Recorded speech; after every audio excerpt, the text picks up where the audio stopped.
How you doing, everybody? My name is Rene Ayala, and today I'm going to give you some information and a couple of tips to go on your first deep sea fishing trip. I don't know if you've ever thought about what it feels like to have a huge fish at the end of that line, but today I'm going to give you the information you need to go on your first exciting, heart-pounding deep sea fishing trip that you're going to need. You're going to need every muscle in your body to bring that fish in, and that one big one you bring in, you'll be able to bring in brag for years.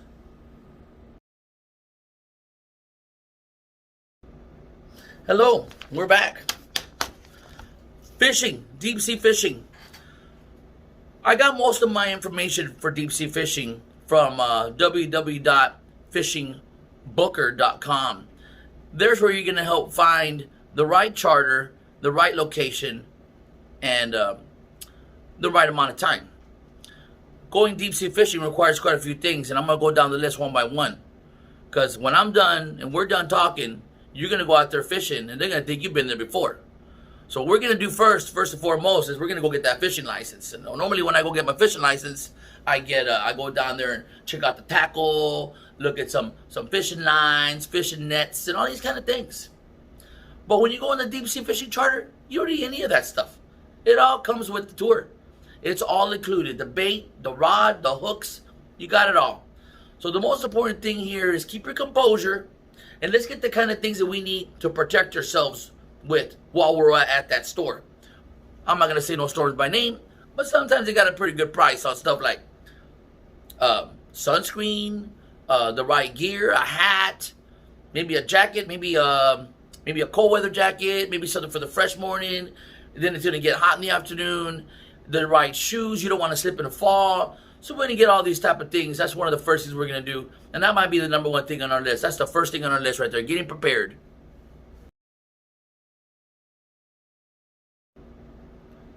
I have with us today special guest. His name is Big Kahuna, and he goes deep fishing quite a bit. And I want to ask Deep Kahuna a couple of questions. Or better yet, what it is, let's just let Big Kahuna tell us about some of the things that he did wrong when he went deep sea fishing. How's it going, Deep Kahuna? Hey, man, I tell you, I was out there. I went deep sea fishing the other day. I made a big mistake, man. I drank beer all night long at the club with the boys. I tell you, we were drinking and drinking. I must have drank till 3 in the morning. And I went out there on my 57-foot shrimp boat extravaganza with the boys, and we were going deeper to catch some shells. We were going to go deep sea diving, get some oysters and stuff. Man, I made the biggest mistake of my life. I went out there, I got like 30 minutes of sleep. And let me tell you what happened. I was throwing up. I was just throwing up the whole trip. It was horrible. Take it from me, the Big Kahuna, and you drink plenty of water before you go out there deep sea fishing. Take it away, Renan. Take it away. I got you, man. Thank you, man. Thank you.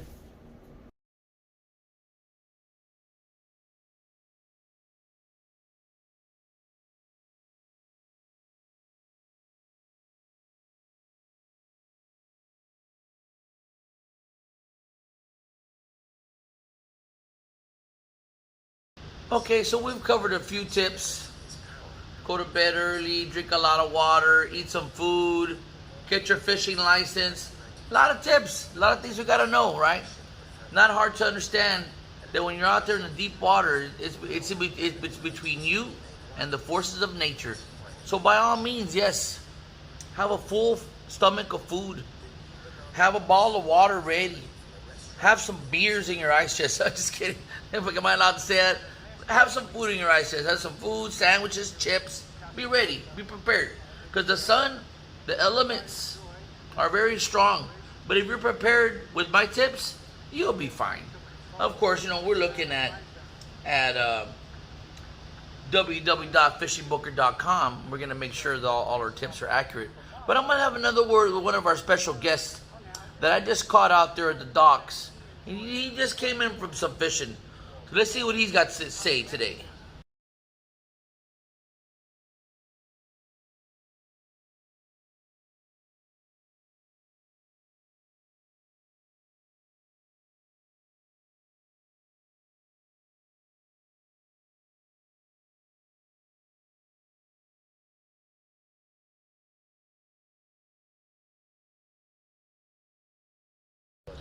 It's a pleasure to be here today talking to everybody here.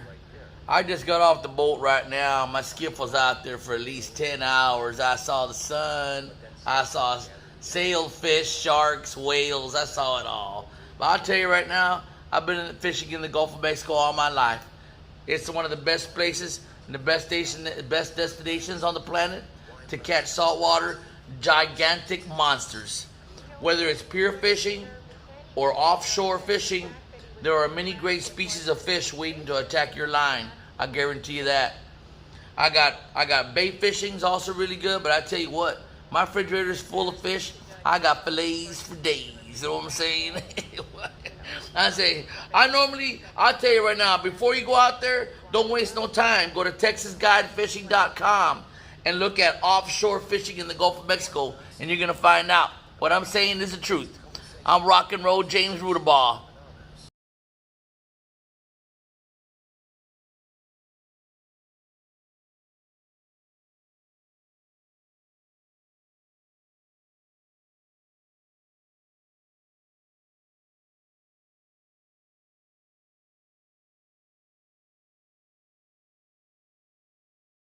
Well, that was an interesting guest.